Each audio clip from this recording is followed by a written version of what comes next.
Hey everyone, it's Falcon9 Designs, Andrew Nagel, and I'm back again to show you the start-to-finish hybrid design. This is part one, obviously. It might seem kind of pointless to show you guys the design process, but I feel this is really good to help inspire you guys on how to design your own pieces, just kind of showing you how I work through my thought process when I'm drawing these out. So I obviously start with the center stone. For this design, I'm going to be using this pretty chonky imperial topaz. It's pretty big. It's about half an inch tall. And so what I'm going to start doing is just start by tracing that stone.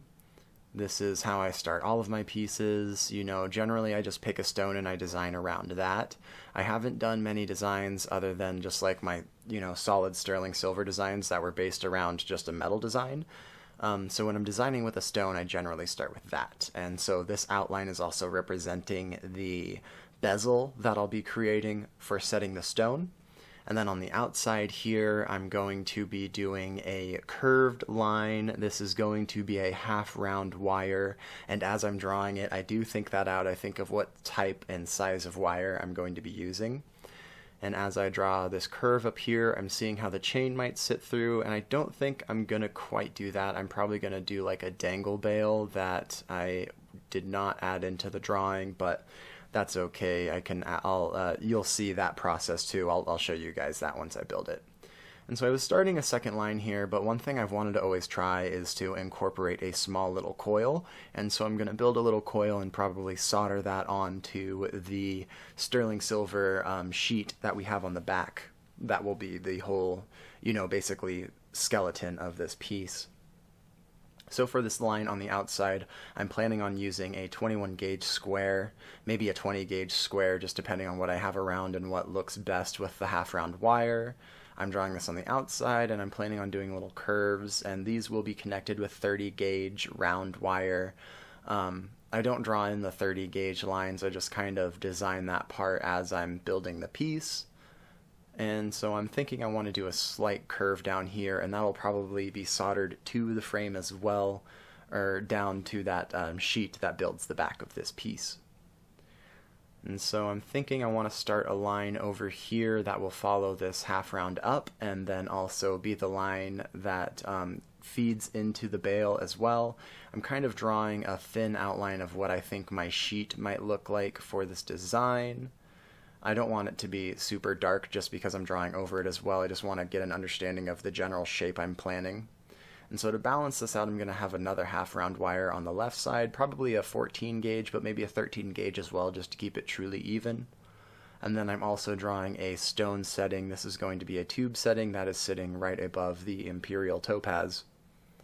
And then I'm thinking of this line, as I mentioned earlier, should just, kind of sit snugly against that tube, but then also follow that half round down, and I'm probably going to connect it at the top of the coil onto the frame and then kind of swirl it around that coil just to kind of hide in the solder points and stuff like that, and to just bring that line up with the half round wire.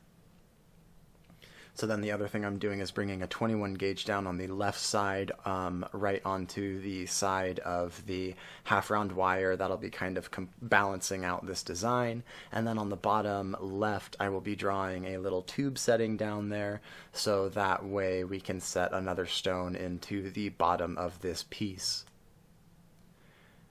Just kind of throwing in some other lines and seeing how it looks. I think I'll just keep that as a tube setting up there that sits just right next to the bezel that we have this stone sitting into.